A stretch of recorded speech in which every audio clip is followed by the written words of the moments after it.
Hello, students. How are you? I hope you all are fit and fine and doing good at your place. I'm Monica from Other Senior Secondary School, Khaisirkat. In previous videos, we read our third lesson and clear its word meaning.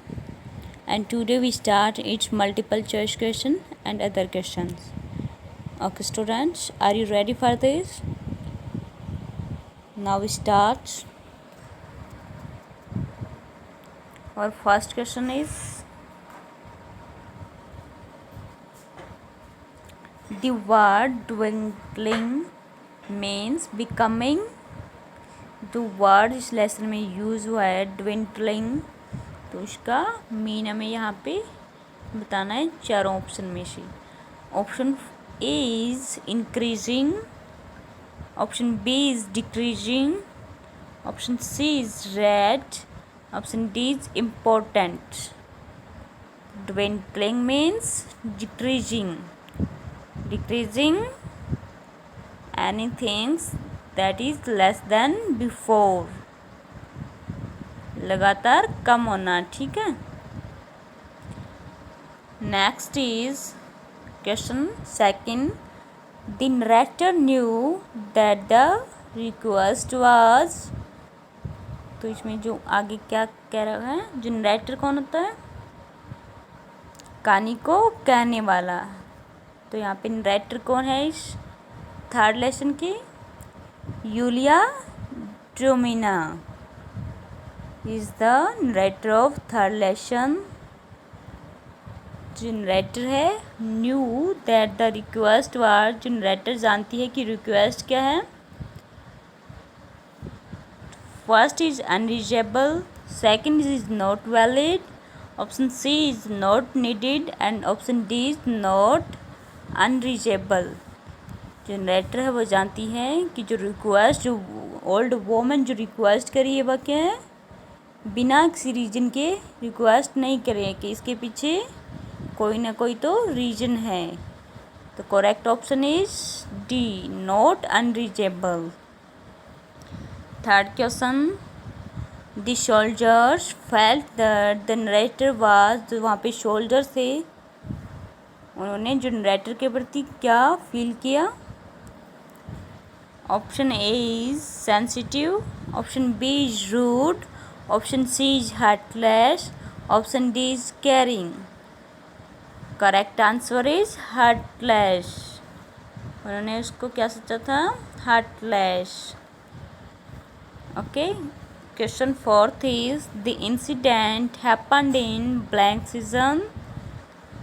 जो war था, जो incident हुआ उस time, तो वो कौन से season में हुआ. Option A is summer, option B is spring, option C is winter, option D is autumn. तो correct answer is autumn, option D. Okay student, next question.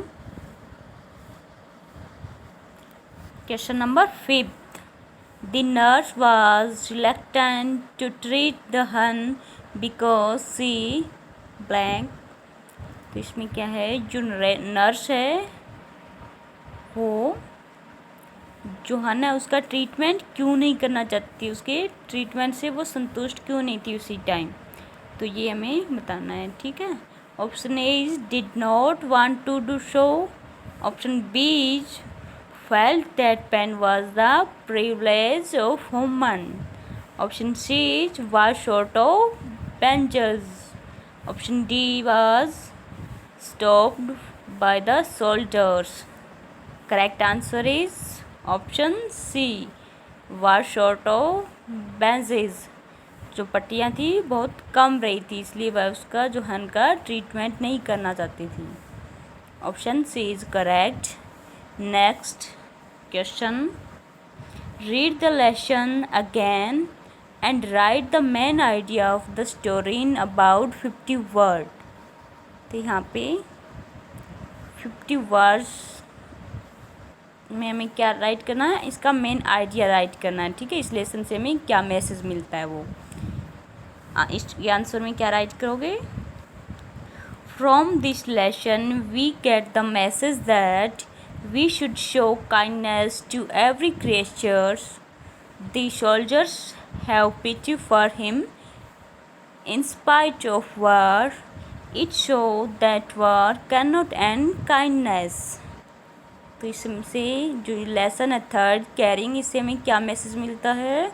From this lesson we get the message that we should show kindness to every creature, कि हमें प्रत्येक जो प्राणी हैं उनके प्रति जो काइंडनेस है, दयालुता है, उसका जो पार्ट जो मैसेज मिलता है इस लेसन से, ठीक है, कि उनके प्रति हमें काइंडनेस हमेशा रखनी चाहिए.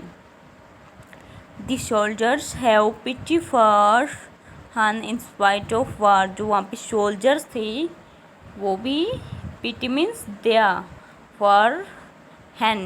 Han के लिए दया थी, उनके जो Han के प्रति दया थी in spite of war. In spite means बावजूद, जो वहाँ पे वार चल रहा था उसके बावजूद भी जो सोल्जर्स था वो Han के प्रति दयालुता का भाव रख रहे थे. It shows that wars cannot end kindness. इसका क्या अर्थ हुआ कि जो वॉर है उससे काइंडनेस है वो ख़त्म नहीं हो जाती. जो वॉर है वो काइंडनेस को ख़त्म नहीं कर सकते, ठीक है. तो यहाँ पे आपको ये ऑप्शन ऑब्जेक्टिव क्वेश्चन एंड ये पार्ट एक ये क्वेश्चन ये आपको राइट करना है और लर्न भी. It's your homework. And stay home, stay safe.